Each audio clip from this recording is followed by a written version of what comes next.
Hello बच्चों, हम 8th class की इंग्लिश की वर्कशीट नंबर 4 करेंगे। आज डेट है 19 अप्रैल 2021। यहाँ पर अपना नेम लिखा है और यहाँ पर अपनी क्लास टीचर का नेम। तो हम आज लेसन सुनामी उसका पार्ट 1 कंटिन्यू करेंगे। तो ए पार्ट है, ए पार्ट का क्वेश्चन है यहाँ पर, do you think tsunami can strike this place? Right yes और नो फॉर ईच पार्ट। तो आपने इन जगहों पर सुनामी देखी है, तो इसमें यस और नो लगाना है। तो Shimla hilly area such as Shimla, तो इसका होगा नो। फिर बी है plain area such as Delhi, तो इसका भी होगा नो। फिर sea coast such as Mumbai, इसका होगा यस।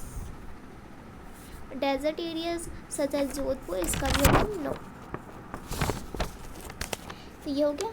अब बी पार्ट देखते हैं। Let's read about another young girl from Andaman and Nicobar Island who survived the disaster.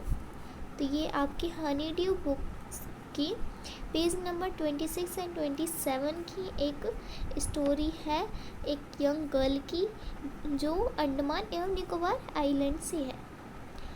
तो चलिए देखते हैं स्टोरी क्या है। Almas Javed was 10 years old। Almas Javed कितने साल की है? 10 साल की थी। वो Port Blair, she was student of Carmel Convent in Port Blair where her father had a petrol pump. तो वो किसकी स्टूडेंट थी? वह पोर्ट ब्लेयर में Carmel Convent in Port Blair की स्टूडेंट थी और उसके पापा का पेट्रोल पंप था। और हर मदर ऋषिया राहिलाज होम वॉज नैनकॉरी आइलैंड। तो उसकी मदर का जो आइलैंड था, उसकी माँ राहिला का घर कहाँ था? वो था नानकरवी आइलैंड में। The family had gone there to celebrate Christmas. उसका जो परिवार था वो क्रिसमस मनाने के लिए वहाँ गया था। When the tremors came early in the morning, the family was sleeping। तो अलमास के पिता ने, जब पूरा परिवार सो रहा था तो सुबह कुछ झटका आया। तो अलमास के पिता ने क्या किया? Almas father saw the sea water recede, he understood that the water would come rushing back with a great force.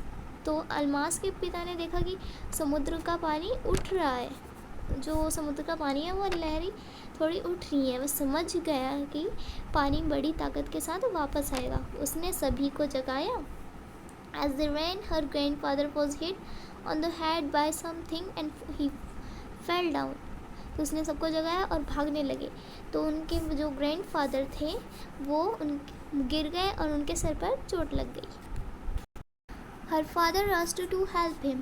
तो उसके पिता उनकी मदद करने के लिए दौड़े। Then came the first giant wave that swept both them away। तो और लहर आई और दोनों को बहाकर ले गई। किसको? उनके फादर को और उनके ग्रैंडफादर को, दोनों को बहाकर ले गई। Almas mother and aunts stood clinging to the leaves of a coconut tree calling out to her.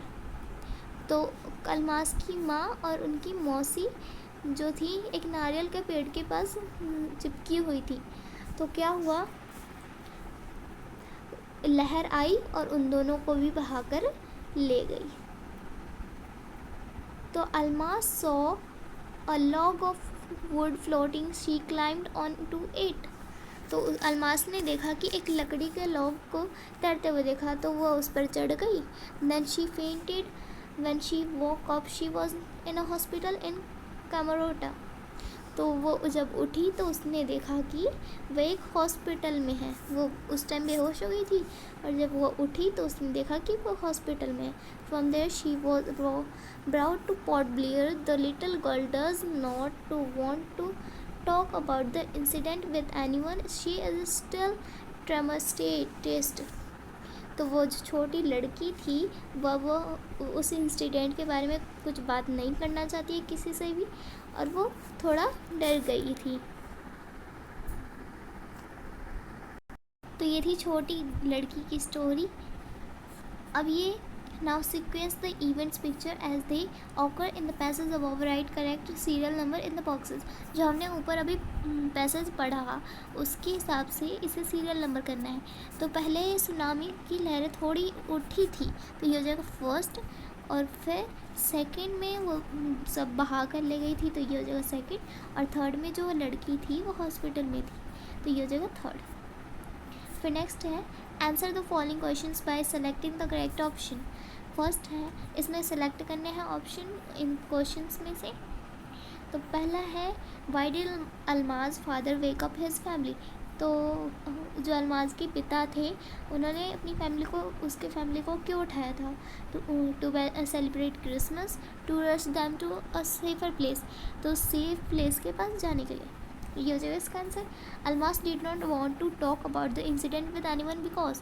तो अल्मास इस इंसिडेंट के बारे में किसी से भी क्यों बात नहीं करना चाहती. She was unwell, she was shocked as the lost her family member. से ये होगा बी. फिर है Alma's mother and aunts could not be saved from the tsunami because the tree they held on to got uprooted. They held on to a log of wood and got drowned. तो ये जगह ए.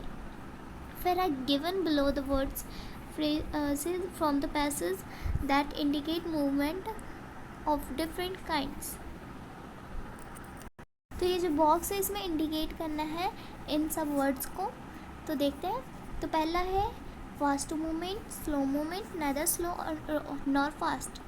तो इसमें पहले में हो जाएगा rust fast movement में.